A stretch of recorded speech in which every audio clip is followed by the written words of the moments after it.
the research keeps coming back to the same simple truth. Parents who lead with nurture but set boundaries see the best outcomes with their kids. The goal here is to help our kids grow. We are shepherds, not engineers. The parenting instinct that we actually have to work against is our incredibly strong urge to prevent our kids from feeling any emotional pain. Parental stress and parental burnout ripples. It harms the parent, it harms the child. Take care of yourself. Give yourself more of a chance not to be reactive in those day-to-day moments with your kids. Whether you feel like you've made mistakes or not, there are always things you can do to build it back. And if you can take that approach to parenting, it makes the world a lot less overwhelming. That is authoritative parenting. Welcome to this parenting masterclass. Raising a child is one of life's greatest responsibilities, yet many parents were never taught the practical skills needed to guide children into becoming responsible, confident, and respectful adults. Good intentions alone are not enough. Children thrive when they are raised with wisdom, consistency, and understanding. In this course, we'll explore some of the most important foundations of healthy child development. We'll begin by looking at why clear rules and boundaries are essential for proper upbringing and how they provide children with the security they need to grow. We'll then discuss effective ways to discipline and correct children, not through fear or anger, but in ways that build character while preserving your relationship with them. You'll also learn how the words you speak to your child can shape their confidence, behavior, and future. Next, we'll examine the importance of teaching respect, both respect for parents and for others, and how it becomes the foundation for healthy relationships and responsible adulthood. Finally, we'll look at often overlooked factors that greatly influence a child's development, including the importance of quality sleep, the habit of reading, and how these contribute to healthy brain development, learning, creativity, and long-term success. Whether you're a parent, guardian, teacher, or anyone involved in raising children, this course is designed to equip you with practical, research-informed principles that you can begin applying immediately. Thank you for joining this course. Let's begin our journey toward raising children who are disciplined, respectful, emotionally healthy, and prepared to thrive in life. The first thing parents with happy and confident children do is to ensure that their children have rules. Children want and need rules. They need structure within which they can grow. As a parent, you want to establish communication, discipline, and obedience without coming across as a third world dictator. Whether you realize it or not, your kids want you to make the rules for them. They expect you to care and nurture and teach them. Believe it or not, subconsciously, kids want you to provide a set of guidelines so that they will have some structure in their lives, so they know what to expect, and so that there is consistency. Some parents make the mistake of trying to be friends with their children, or not establishing firm guidelines because they fear that their children will resent them for it. This is simply not true, and it's crucial to give them the stability and the structure that they both need and crave. Raising resilient, emotionally healthy, and capable children does not happen by chance.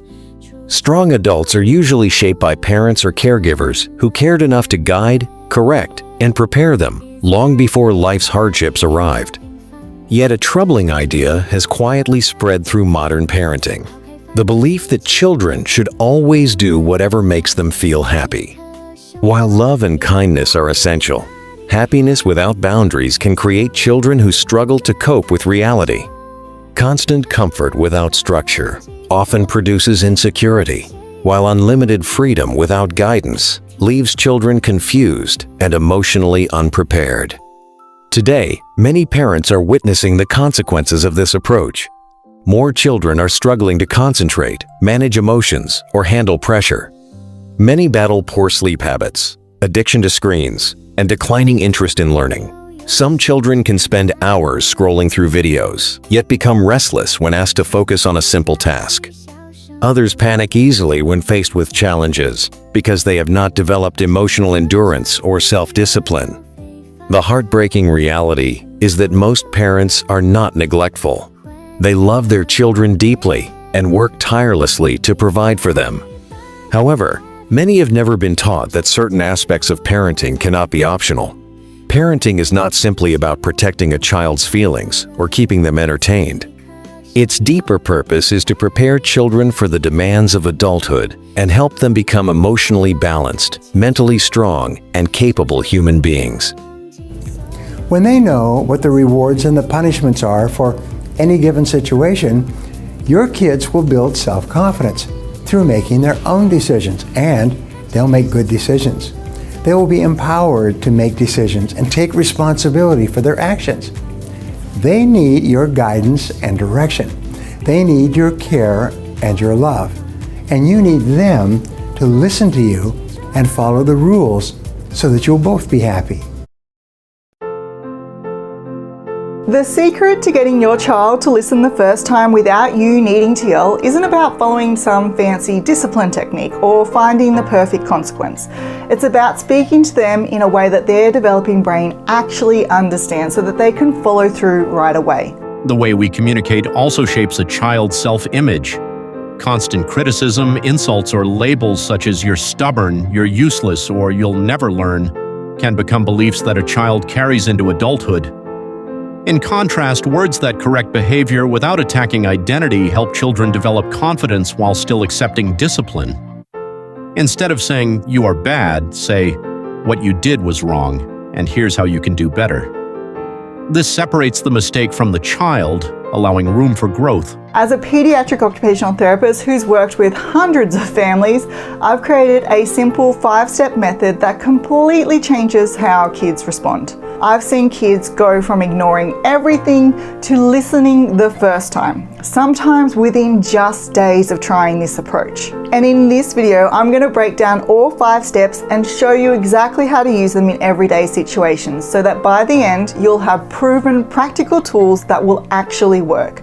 No more repeating yourself, no more yelling, and no more feeling like you failed as a parent. So let's dive into step 1, the connection catalyst. This step is an absolute game changer in getting kids to listen the first time. And this is because kids become completely immersed in whatever they're doing. Whether they're playing with their toys, watching TV, or like my kids this morning, playing Power Rangers, they enter this incredible state of deep focus. And when they're in this state, it's like they have noise-cancelling headphones on. Your words literally don't register. Think about it this way. Have you ever been scrolling through your phone and your partner asks you something and then they say, "Hello, did you even hear me?" and you genuinely didn't? That same thing is happening to your child all the time. So before you ask your child to do anything, you need to remove those noise-cancelling headphones. To do that, every time you need your child's attention, walk over and then crouch down to their eye level. Now this is incredibly important because standing over them can actually feel intimidating and trigger their fight, flight, or freeze response. And in that state, they're far more likely to ignore you, argue, or completely shut down. But crouching down and connecting with them at their level signals safety, which makes them much more likely to actually hear what you have to say. Then gently place your hand on their arm, shoulder, hand, or leg. When you touch your child like this, it's like you're removing those headphones and directing their attention towards you. Then simply say their name and wait until they actually look up at you. That moment of eye contact is your signal that you've actually made a connection, and only then should you move on to giving the instructions. And this is where things often fall apart because without even realizing it, we end up saying something like, "All right, sweetie, we need to clean up all these toys, put on your shoes and socks, grab your bag, and then get into the car because it's time to leave." Now, for you and I, this list of instructions seems perfectly clear, but for your child, it's like a giant wall of words hitting them all at once, and it's just too much for their developing brain to handle, especially their working memory. Think of working memory like a mental whiteboard where we hold information temporarily. As adults, our whiteboards are pretty big, so we can juggle several tasks at once, except on those days when we have very little sleep and that whiteboard shrinks dramatically. But for kids, their whiteboard is tiny, and when you give them a long list of tasks, that little whiteboard fills up really quickly and one of 2 things happen. They only do part of what you ask because they've already forgotten the rest, or they don't do anything at all because they're completely overwhelmed. So if you want to get your child to do what you ask the first time, you need to make sure that your instructions aren't too much for their mental whiteboard to handle, which is step 2, the whiteboard match. And here's how to do just that.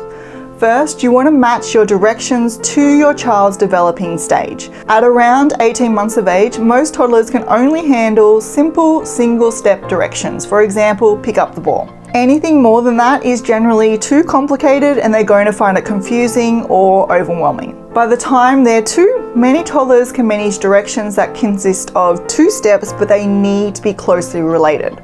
For example, pick up the ball and put it in the basket. If you were to say something like pick up the ball and go and get your shoes, it's probably going to be too complicated for them at this age. And then at 3 years of age, many toddlers are able to follow 2-step directions which are unrelated. For example, give me Teddy and then go and pick up the ball.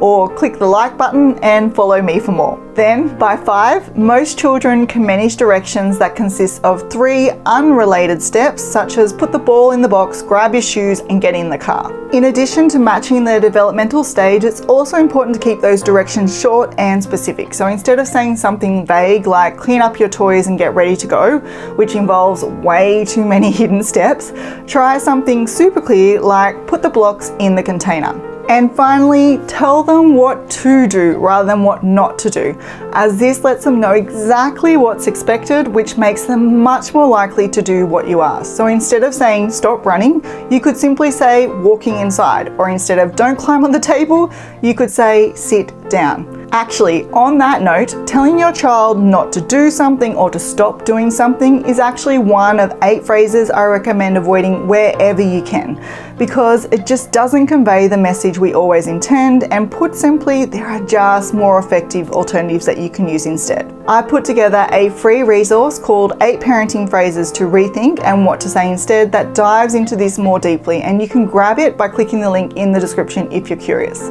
Now, after you've given your child that clear, positive instruction, it's time for step 3, which is something most of us skip entirely, and that is the patient pause. This is where you stay right there with them and simply count to 10 in your head before you repeat or yell your direction again. This step is absolutely crucial because your child's brain needs time to process the words they've just heard, understand what those words actually mean, plan out how to do what you're asking, and then get their body to act. And research shows this entire sequence takes a child's developing brain about 7 to 10 seconds to complete. So you need to give them the time to do all of that. Now, after you've counted to 10, one of 2 things will happen. Your child will do what you ask, and if so, great. That's a win. And it's time for step 4, the specific spotlight. This is where you immediately acknowledge what they did right with specific praise. So instead of a generic good job, try something like, wow, you put all the blocks in the bin, or I love how quickly you put your shoes on. When you're specific like this, it helps your child understand exactly what they did well, makes them feel genuinely proud of their accomplishment, and motivates them to repeat the behavior the next time. And it also teaches them something powerful, that following directions the first time leads to positive attention from you, which builds both their confidence and their willingness to cooperate over time. Now, the other possible outcome is they don't do what you said, and if this happens, it's time for step 5, the helping hand. Remember, you want your child to learn that when you ask them to do something, you mean it the first time, not after you've repeated yourself 100 times or started yelling. So if they're not doing what you asked, it's time to step in and help them follow through, right then and there. So start by repeating the direction, but make it simpler if you need to. So for example, if you said go and get dressed and they're just ignoring you, you can try breaking it down. So you might say put on your shorts, and even pointing to their shorts to make it super clear. And if they're still not doing it, that's your sign to jump in and actually help them out. So sticking with the dressing example, first you would say sit down while you're pointing to the chair. Then you would say pick up your shorts as you place the shorts in their hands. And then finally you would say now put your shorts on as you help them pull them up if needed. And here's the important part. As they complete each step, you would praise their efforts to help build their confidence and cooperation. And over time, you'll notice that they start relying less on you to help, and they also start listening right away. They're learning that they have to do it immediately no matter what.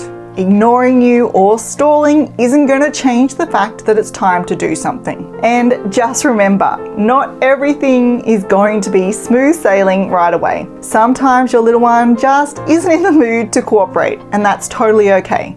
They're little humans with their own thoughts, feelings, and moods, and just like us, they have off days or moments where they just don't want to do what we're asking. It's completely normal, and it doesn't mean you're doing anything wrong.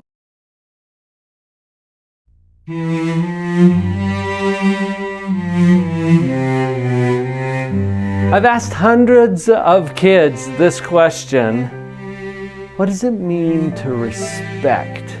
And the most common answer I get: be nice. Wow, how simple. And if kids can understand this, can we teach them about respect in a short period of time? Yes, we can. Studies consistently show that over 70% of children who are intentionally taught respect from an early age are significantly more likely to build healthy relationships, cooperate with others, and develop strong emotional self-control as they grow. Respect is not just a good habit, it is a foundational life skill. Respect begins at home. It is taught through the words we speak, the behavior we model, and the standards we consistently uphold. A child who learns to respect parents, teachers, elders, peers, and even themselves develops qualities that open doors throughout life. They become better listeners, resolve conflicts more peacefully, show empathy, and earn the trust of those around them. Teaching respect is not about raising children who are afraid to speak. It is about raising children who understand the value and dignity of every person. When respect becomes part of a child's character, it shapes their decisions, strengthens their relationships, and lays the foundation for responsible adulthood. The lessons of respect we teach today become the character the world experiences tomorrow. I've got a definition for respect that is very, very close to what those kids are saying: to be nice. I like to put it into 3 simple rules, all of which have something to do with respect. These could be your household rules. It's so much easier to remember 3 rules than it is to remember a whole list of rules. And you think about your kids, they're always going to be creative enough to find something that's not on the list if you've tried to be comprehensive. These 3 rules, I think, cover everything that you might be concerned about as a parent, and it helps to teach children respect in a very short period of time, maybe 10 minutes or less. Rule number 1, respect yourself and others. Let's use the kids' definition. Be nice to yourself and others. I was watching a video here on YouTube from Julie Hunt and Smart Kids 101. In this video, Julie gives a fun little demonstration of one way to teach kids about the power of their words and how hard it is to take something back once you've said it. If it's not nice, or if it is nice, once you've said it, it's out there. The example that she shares in her video has her drawing some lines on a piece of paper with a marker and then challenging the kids to squeeze out a tube of toothpaste to cover each of those lines as fast as they can. Not hard to do, and kids love squeezing toothpaste out of a tube. The next task is that Julie gives them a knife, and they are to take that knife and scoop up the toothpaste and put it back in the tube as fast as they can. How do you think that goes? Yeah, not so well. That's not an easy thing to do. You could try that yourself if you wanted to. This is just a fun little activity that I think is a good example of one way to teach how important it is to be careful about what we say, because it's hard to put it back once it's out there. Great example. Thank you for that example, Julie. Rule number 2, respect property. Do you remember those hundreds of kids that I interviewed? And I asked them about property. What is property? And the most common answer is, it's my neighbor's yard. Yeah, because their mom has told them, hey, stay out of the neighbor's property, meaning their yard, right? Yes, it's the yard. It's also stuff. It's all of the things that are owned by the people that we talked about in rule number 1. Respecting property. What does that mean? We can go through a quick example with the kids about what about your shoes, for example? Where do they belong? Either on my feet or in my closet on the shoe rack. What if I throw my shoes in the living room? Well, that's not respecting property, because respecting property means you put things in their place. And respecting property means that you take good care of your stuff. And respecting property means that you don't take something that belongs to someone else without asking. And respecting property means that if you do borrow something from someone, you return it in at least as good a condition as it was when you borrowed it. Kids pick this up really fast, so use a few examples like that. What does it mean to respect property? Rule number 3, respect authority. There's 2 elements to this that I like to talk about that have to do with respect. Cooperate and obey. There's a little difference between cooperation and obedience. Who should we cooperate with? Really, anyone who is asking us to do something that's right and reasonable, who isn't asking us to violate Rule 1 or Rule 2. We should cooperate with them. So what does that mean about respecting your little sister? What if she wants a little bit of help picking up some toys that are on the ground? Should you cooperate with her? Because she's not the boss of you. Yeah, it doesn't have to do with her being the boss of you. It has to do with respect and cooperating with someone who's asking you to do something that's right and reasonable, that doesn't violate Rule 1 or 2. What does it mean to obey? Obedience is different from cooperation. Who should you obey? Someone who has authority over you. This is what I mean by respect authority. Now, who has authority over you? You can think of a few people, right? When we're talking to the kids, number 1 is your parents. Your parents you should obey. Why? Because they have authority over you. Who else has authority over you?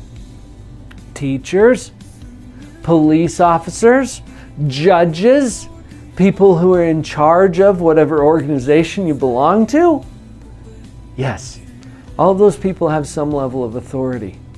Respecting that authority means that you acknowledge their position and you obey.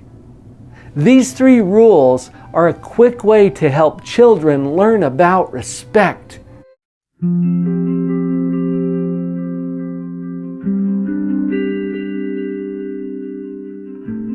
Proper sleep. In today's world, sleep is often treated casually, but it is one of the most important aspects of healthy development. Many children stay awake too late watching television, playing games, or using phones and tablets. Some parents allow irregular sleep schedules, assuming children will rest whenever they become tired. Unfortunately, modern science shows that inadequate sleep affects children far more seriously than many people realize. A sleep-deprived child may display symptoms similar to emotional or behavioral disorders. Poor sleep negatively impacts attention span, memory, emotional control, decision-making, self-discipline, learning ability, and even physical growth. It weakens the immune system and increases stress on the nervous system. Research has consistently shown that children who get enough quality sleep perform better academically, regulate their emotions more effectively, and enjoy better overall physical health. Proper sleep is not a luxury. It is essential for healthy growth and development. Parents who establish consistent bedtime routines help their children wake up refreshed, improve concentration, strengthen memory, and reduce irritability. A well-rested child is better prepared to learn, behave appropriately, and thrive each day. Healthy sleep habits today lay the foundation for a healthier, happier, and more successful future. Without enough quality sleep, healthy brain development suffers. When parents insist on healthy sleep habits, they are not being harsh or controlling. they are protecting their child's future mental and emotional health. Establishing consistent bedtime routines is one of the greatest gifts parents can provide. Wise parents often create fixed sleep schedules because children thrive on consistency. A predictable bedtime trains the body's internal clock and improves sleep quality. Another important step is limiting screen exposure before bedtime. Blue light from phones, tablets, and televisions suppresses melatonin, the hormone that helps the body feel sleepy. A child who spends the evening watching highly stimulating content will naturally struggle to relax afterward. Healthy bedtime rituals can also make a tremendous difference. Reading stories, praying together, having calm conversations, or practicing gratitude can help children feel emotionally secure before sleep. Instead of presenting bedtime as a punishment, parents should teach children that sleep strengthens the mind and body. Athletes, leaders, and high performers all depend on rest to function well. Children should understand that sleep is an essential part of growth, not an inconvenience.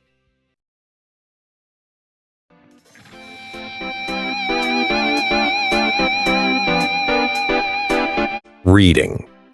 Reading is far more than an academic exercise. It is one of the most powerful tools for developing the mind. In an age dominated by fast entertainment and shrinking attention spans, many children struggle to focus deeply. They may watch short videos for hours, yet become impatient after reading a single page. This trend should concern every parent because reading develops critical thinking, imagination, empathy, and concentration. Children who read regularly tend to develop stronger vocabularies, better communication skills, greater emotional intelligence, and improved academic performance. Reading also increases creativity and teaches children how to think independently. Unlike passive entertainment, reading requires the brain to actively imagine, interpret, and reflect. More importantly, books can shape identity and perspective. Through reading, children encounter new ideas, cultures, and experiences beyond their immediate environment. A single story can inspire courage, awaken ambition, or teach valuable life lessons. Books expose children to wisdom they may never encounter otherwise. If entertainment is constantly celebrated while learning is neglected, children may begin to value distraction more than personal growth. This is why parents sometimes need to insist on reading before children fully appreciate it. Discipline often comes before desire. Young children rarely understand what benefits them long-term, which is why parental guidance is necessary. Creating a reading culture at home does not require perfection. Simple daily habits can have enormous impact. Setting aside even 20 minutes each day for reading can gradually strengthen attention span and intellectual growth. Consistency matters more than intensity.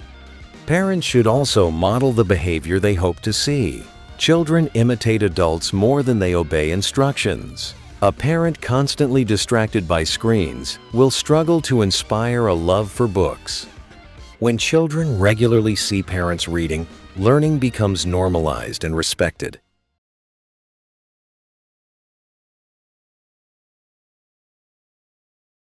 Did you know that the most important interaction you can have with your child is through play? Building your baby's brain sounds a little bit intimidating, so step back and take a deep breath. Parenting is much more of an art than it is a science. I'm Jack Shonkoff, and this is my mini parenting masterclass on building babies' brains through play. The early years are important in terms of brain development because the experiences that young children have and the relationships they have with the important people in their lives literally shape the development of their brain. And that early foundation affects all the learning and behavior and physical and mental health that follows through a lifetime. It's impossible to overestimate how important the early years are.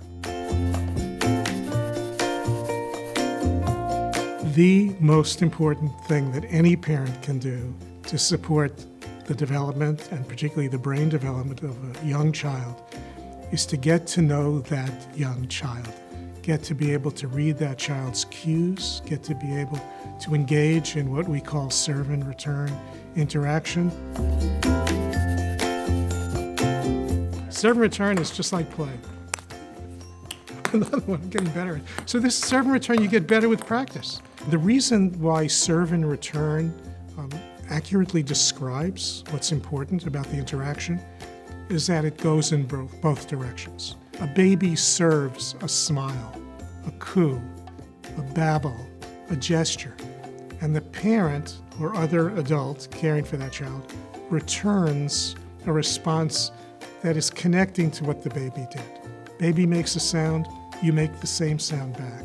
The baby points to something, you look at that and you point to it yourself. That's the key. It goes both ways.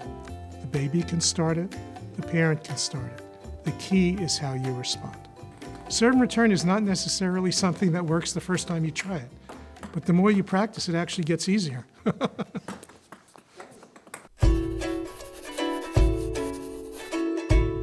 For very young children, all important learning takes place within the context of play.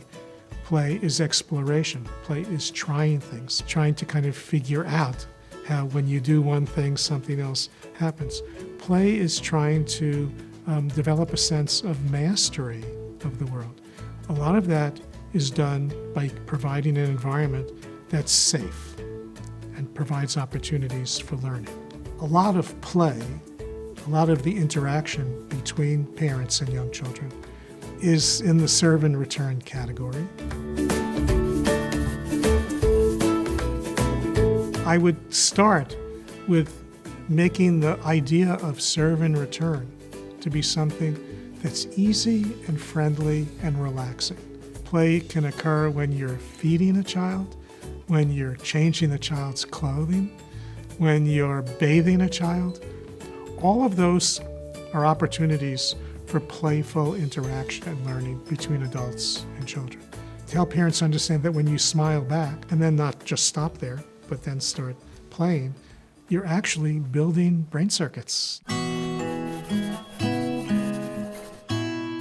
In infancy with very young babies, it's all about interaction, kind of visual, sound. It's looking your baby in the eye, making that personal connection, being sensitive to your baby's feelings. Here are some things people may not think of as games, but they're games, they're play. Peekaboo, putting a cloth over your head. Where's baby? Oh, here he is. Patty cake. How big is baby? So big. The best kinds of games create a sense of emotional safety that allows growth.